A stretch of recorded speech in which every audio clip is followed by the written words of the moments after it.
And to give you a sense, too, you heard so much about what Dean described. You saw the pictures. Well, the Texas Forest Service put out this statement saying, quote, "This is unprecedented fire behavior.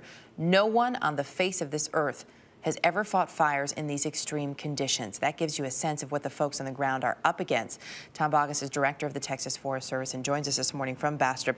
Tom, good to have you with us. Dean set the scene for us there, but give us your assessment this morning. Where do things stand in terms of containment, if any?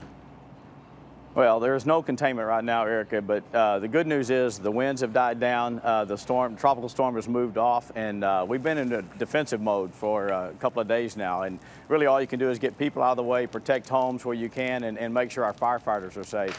But today, the winds have died down, so we can probably be much more aggressive, and we hopefully to get some containment on all these fires in the Austin area. Which would be some good news for everyone. You mentioned Tropical Storm Lee, of course, which so many were looking to for relief, and instead brought the exact opposite winds to fuel those flames. Obviously, you're not going to give up here. Realistically, though, what are the major challenges for your folks on the ground there, and how much longer can they fight in these conditions?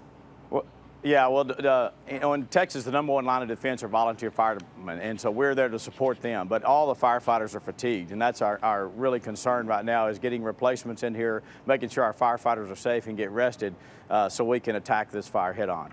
How much help do you have coming in from other parts of the country?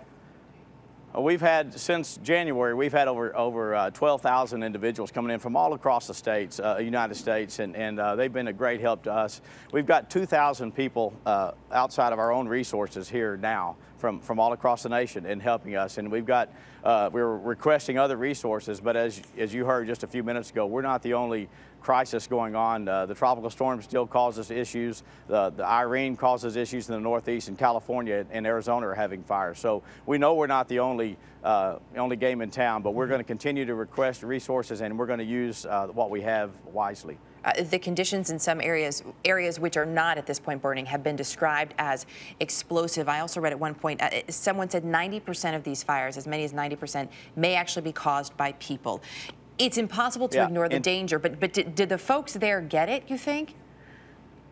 Oh, yes, ma'am, they get it. But you got 25 million people in Texas, and you're right, across the South and in Texas is no exception. 90% of our fires, wildfires, are people caused. It's not always people causing. It could be electricity and the things we use where we live and play. But yeah, with 90% of them caused, we really stress prevention, because the easiest fire to put out is the one that never starts. And so people get it, they understand it, and especially now in this heightened with the news media like y'all are giving us, people understand to be very, very careful. This past weekend, with the holiday weekend, we were very concerned about that, and we had the word out, and the media did a great job, and people were careful. And with the high winds, people understood how dangerous and how volatile this state is. It's historic. We've never seen fire seasons like this. We've never seen drought like this. This is an historic time that we're living in, and so people know and understand they've got to be extremely careful. Sir, thanks for your time this morning.